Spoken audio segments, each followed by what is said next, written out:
यूं ही बेसबब न फिरा करो, कोई शाम घर में रहा करो। गज़ल बशीर बदर, आवाज़ सादिया रफ़ीक, पेशकश दानिश सरा। यूं ही बेसबब न फिरा करो, कोई शाम घर में रहा करो। वो गज़ल की सच्ची किताब है, उसे चुपके पढ़ा करो।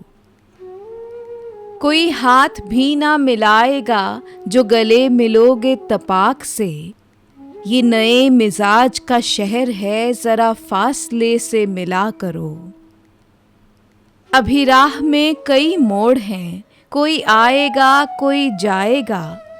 तुम्हें जिसने दिल से भुला दिया, उसे भूलने की दुआ करो। मुझे इश्तिहार सी लगती हैं ये मोहब्बतों की कहानियाँ। जो कहा नहीं वो सुना करो, जो सुना नहीं वो कहा करो।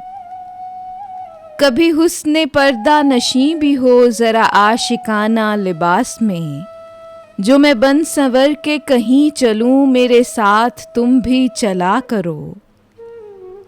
नहीं बेहिजाब वो चांद सा, कि नज़र का कोई असर न हो। उसे इतनी गर्मी शौक से बड़ी देर तक ना तका करो।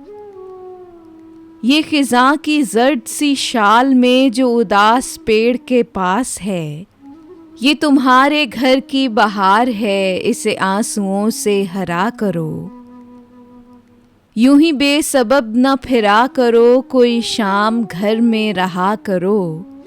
वो गज़ल की सच्ची किताब है, उसे चुपके पढ़ा करो।